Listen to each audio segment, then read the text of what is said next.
오늘 수업을 위해 과학 교과서와 실험 관찰을 미리 준비하고 영상을 보며 천천히 학습하세요. 중간에 일시정지 표시가 있을 때에는 영상을 잠시 멈추고 선생님이 안내한 과제를 스스로 해결한 후에 이어서 공부하도록 합니다. 네, 안녕하세요 6학년 친구들. 과학 4단원 첫 시간으로 식물을 이루는 세포는 어떻게 생겼을까요? 공부를 시작해 보겠습니다. 여러분들은 식물의 생김새를 유심히 관찰해 본 적이 있나요? 여러 가지 식물의 모습을 한번 머릿속으로 떠올려 봅시다.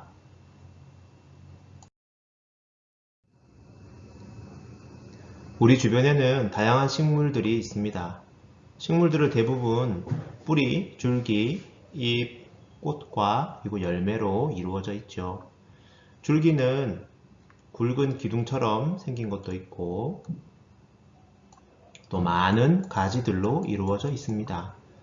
또 가늘고 길며 다른 물체를 잡고 있는 덩쿨 같은 것들도 있을 거예요. 잎의 모양은 넓은 모양도 있고 또 얇은 모양도 있으며 길고 뾰족한 모양도 찾아볼 수 있습니다. 이처럼 잎의 모양은 다양하죠. 또한 식물마다 이런 꽃이나 열매들도 찾아볼 수 있습니다. 혹시 집에서 식물들을 키우고 있나요? 그렇다면 우리 집에 있는 식물들부터 줄기, 잎, 그리고 꽃의 모양들은 어떻게 생겼는지 한번 관찰해 보고 오세요.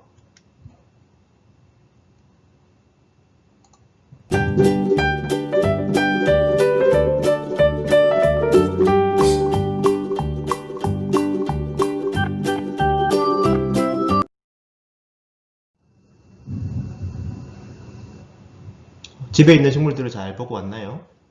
그렇다면 뿌리의 생김새는 어떠한가요?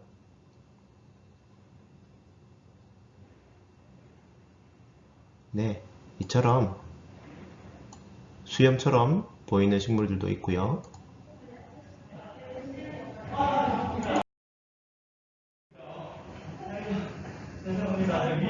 뿌리들이 여러 갈래로 갈라져 있기도 합니다.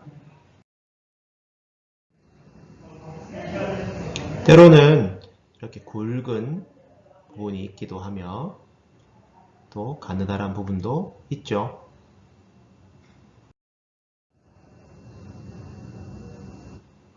이처럼 식물은 뿌리, 줄기, 잎, 꽃, 열매 등으로 이루어져 있습니다.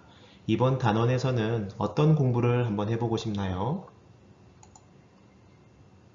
네, 뿌리, 줄기, 잎, 꽃, 열매의 생김새와 하는 일을 한번 알아보도록 하겠습니다.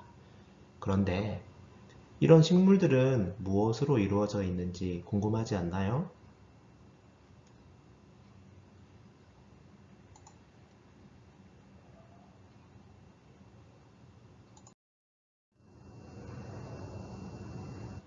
우리 주변에는 크기와 모양이 다른 다양한 생물들이 있어요.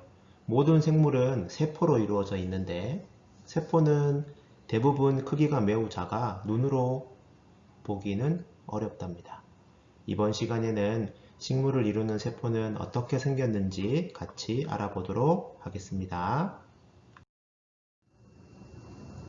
오늘의 학습 순서는 먼저 광학현미경에 대해서 알아보고 광학현미경으로 식물세포를 관찰해 보도록 하겠습니다.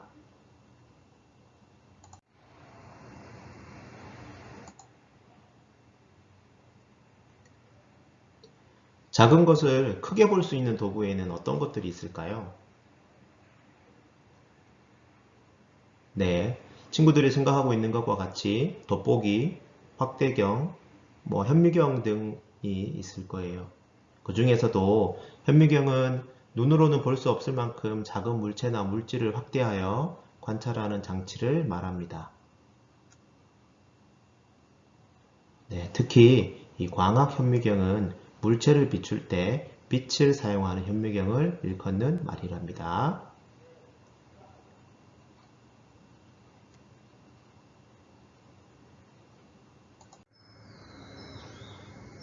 자, 그러면 선생님이 준비한 광학 현미경의 구조와 사용법을 알아보는 영상을 함께 보도록 하겠습니다. 자, 오늘은 현미경으로 식물 세포를 관찰해 볼 건데요. 먼저 이 광학 현미경의 구조와 기능에 대해서 알아보도록 하겠습니다. 먼저 현미경의 가장 위쪽에 보이는 부분이 접안 렌즈입니다. 접안 렌즈는 여러분들이 직접 눈으로 들여다보는 곳이기도 하고요. 또 눈으로 들여다보는 쪽의 렌즈의 상을 크게 확대해주는 기능이 있습니다. 접안 렌즈를 이렇게 분리할 수도 있습니다.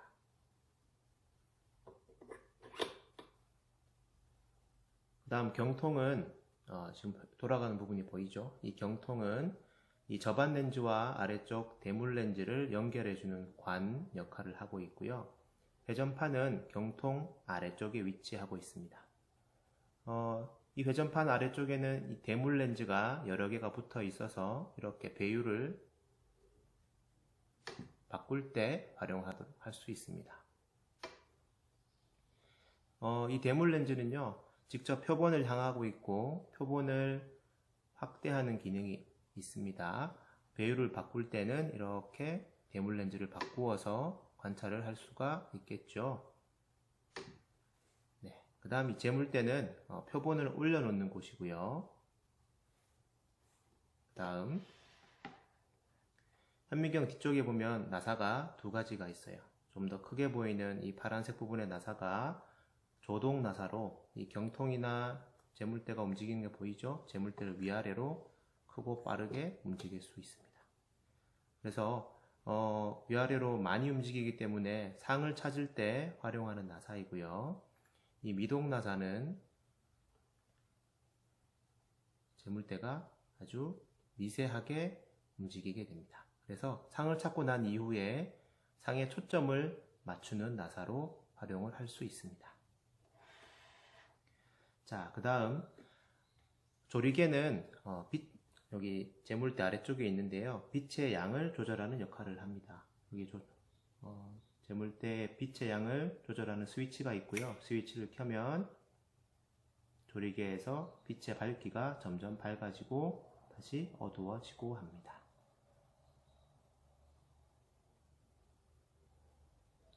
그 다음 현미경을 옮길 때는 주의해야 되는데요. 여기 몸통 부분에 손잡이가 있습니다. 이것은 경통과 다리를 연결해 주기도 하고요. 현미경을 옮길 때 이렇게 손잡이 역할도 하게 됩니다. 자, 그러면 현미경을 이용해서 식물 세포를 한번 관찰해 볼까요?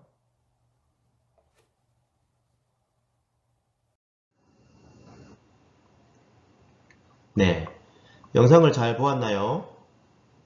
광학 현미경 사용법을 같이 정리해 보도록 하겠습니다. 먼저 광학 현미경의 회전판을 돌려 배율이 가장 낮은 렌즈가 가운데에 오도록 조정합니다. 그 다음 현미경의 전원을 켠 다음 조리개로 빛의 양을 조절합니다. 관찰하려는 연구 표본을 재물대의 가운데에 올려놓고 고정시키고요. 연구 표본 대신에 표본을 직접 만들어서 관찰할 수도 있습니다.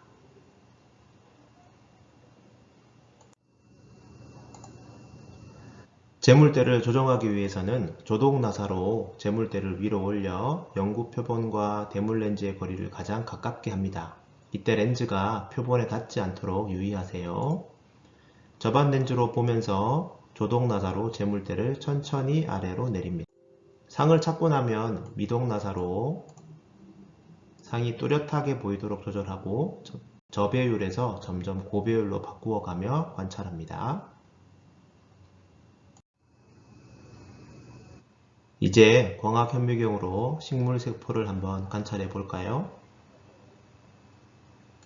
자, 지금부터 양파 표피 연구 표본 세포를 이용해서 광학 현미경으로 식물 세포의 모양을 살펴보도록 하겠습니다. 자, 보는 것과 같이 양파 표피 연구 표본을 준비했고요. 먼저 재물대를 아래쪽으로 내리고 양파 표피 연구 표본을 재물대에 올리도록 하겠습니다. 식물세포가 지금 염색이 되어 있는데요. 이 염색이 된 부분들이 재물대의 정중앙에 오도록 잘 고정을 시키고, 대물렌즈의 렌즈는 가장 저배율 렌즈로 먼저 관찰을 하도록 하겠습니다. 저배율 렌즈로 관찰을 하는 이유는 상을 찾기가 가장 쉽기 때문이고요. 고배율로 관찰을 했을 때에는 상 찾기가 어렵습니다. 그래서 저배율로 먼저 관찰을 한 뒤에 점점 고배율로 바꾸어서 관찰을 하겠습니다.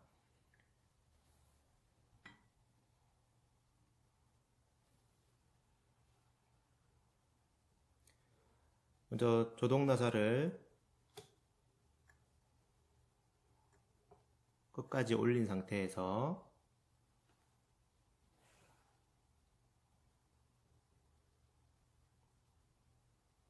상이 정중앙에 오도록 이렇게 바꾸고요. 조동나사를 천천히 올려서 상을 한번 찾아보도록 하겠습니다. 네, 식물세포 모양이 보이죠? 상을 찾았으면 미동나사를 조절해서 선명하게 상이 보일 수 있도록 관찰을 해봅니다.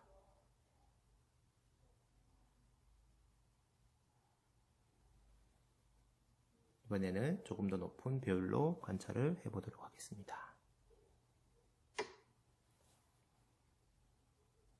마찬가지로 조동나사를 조절해서 상을 찾고요. 네, 상이 보이죠? 조금 더 선명하게 미동나사로 조절을 하도록 하겠습니다. 네, 식물세포 모양이 조금 더 자세히 볼 수 있습니다. 식물의 핵을 관찰할 수도 있고요. 식물세포의 모양이 제각각 다 다른 것을 볼 수 있습니다. 그리고 마치 벽돌을 쌓아 놓은 것처럼 이렇게 겹겹이 이루어져 있죠.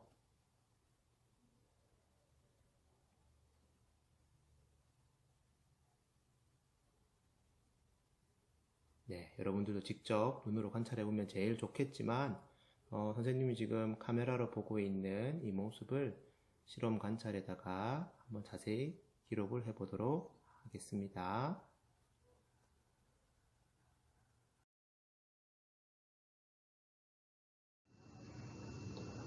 영상을 잘 보았나요?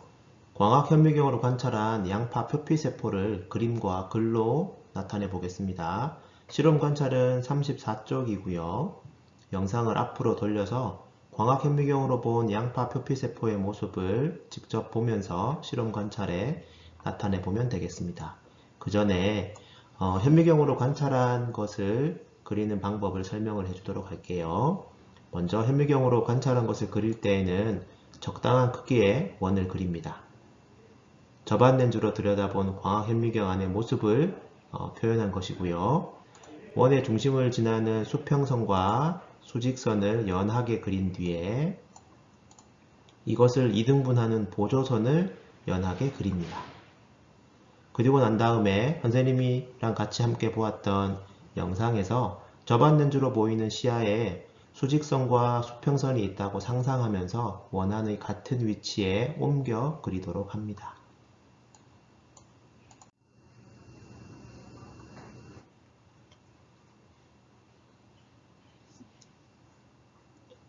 내가 그린 양파 표피세포의 모양과 관찰 결과를 한번 비교해 보세요.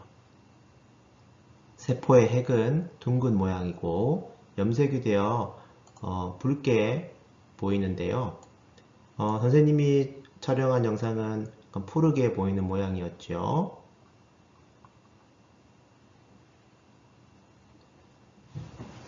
그 다음 세포별로 모양이 다 다르다는 것을 알 수 있었습니다.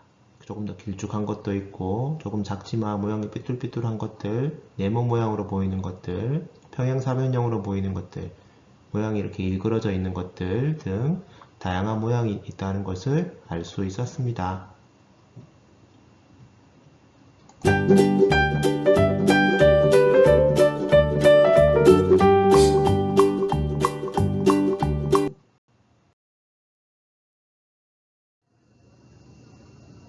그렇다면 식물세포와 동물세포는 어떤 공통점과 차이점이 있을까요? 교과서 75쪽의 그림을 함께 보며 생각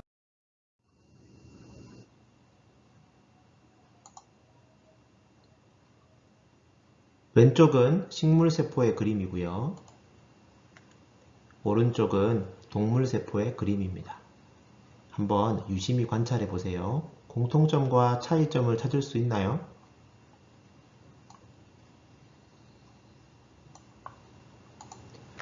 식물세포와 동물세포 모두 핵을 가지고 있다는 공통점이 있고요. 이 핵은 각종 유전 정보를 포함하고 있어 생명활동을 조절해주는 역할을 하고 있습니다. 또한 식물세포와 동물세포 모두 세포막이 있어 세포 내부와 외부를 드나드는 물질의 출입을 조절해주는 역할도 하고 있지요. 식물세포와 동물세포의 차이점은 무엇일까요? 혹시 찾았나요? 네. 식물세포에는 동물세포에는 없는 세포벽을 가지고 있어요. 이 세포벽은 세포의 모양을 일정하게 유지하고 세포를 보호하는 역할을 합니다.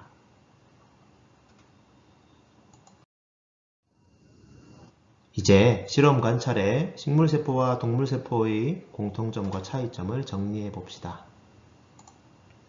공통점은 핵과 세포막이 있으며 크기가 매우 작아 맨눈으로는 관찰할 수 없다는 점도 같았어요. 식물세포에는 세포벽이 있었고 동물세포에는 세포벽이 없다는 것이 차이점이었죠.